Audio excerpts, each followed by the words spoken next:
Deputy CM Pawan Kalyan కీలక వ్యాఖ్యలు చేశారు. ప్రభుత్వ అటవీ భూములు పెద్ద ఎత్తున అన్యాక్రాంతమయ్యాయన అటవీ భూములను వైసీపీ నాయకులు కలిపేసుకున్నట్టుగా తెలుస్తోంది అన్నారు పవన్. కడప, అన్నమయ్య సహా అన్ని జిల్లాల్లో స్పెషల్ డ్రైవ్ చేపడతామని తెలిపారు. ఆక్రమణలను గుర్తించి సరి చేస్తామన్నారు డిప్యూటీ సీఎం. కర్నూలు జిల్లాలోని Pinnapuram Greenko solar power ప్రాజెక్టును పవన్ పరిశీలించారు. ఏరియల్ వ్యూ ద్వారా ప్రాజెక్టుని పరిశీలించారు.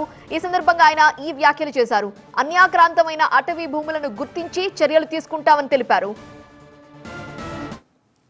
కావచ్చు లేదంటే ఫారెస్ట్ ల్యాండ్ కావచ్చు, చాలా అన్యాక్రాంతం అయితే దానిని ప్రాబ్లం ఎక్కడ ఉందంటే దీంట్లో మొన్న ఫైల్లో కూడా ఒక సంతకం పెట్టండి. అది ఏంటి అంటే ఒక ఫారెస్ట్ డిఎఫ్ఓ అనుకుంటా.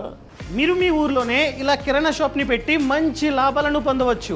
అదెలాగో తెలుసుకోవడానికి ఇప్పుడే ఫ్రీడమ్ యాప్ని డౌన్లోడ్ చేసుకోండి.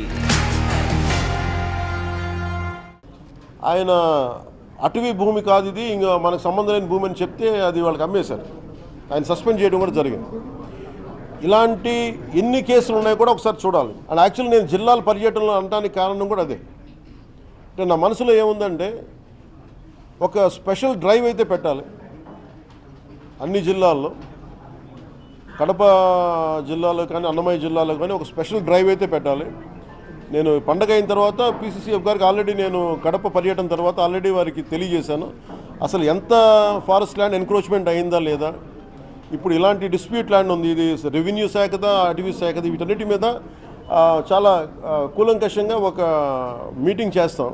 రివ్యూ మీటింగ్ చేసి తర్వాత క్షేత్రస్థాయి పర్యటనలు చేసి నాకు ఆ సదరు వైసీపీ నాయకులు ఎవరైతే ఉన్నారో దాదాపు ఒక 100 ఎకరాలు ఎంతో వాళ్ళు కలిపేసుకున్నారు ఫారెస్ట్ ల్యాండ్ ఉన్నది. అలాంటి ఏమున్నా కానీ ఖచ్చితంగా వాటిని సరి చేస్తాం.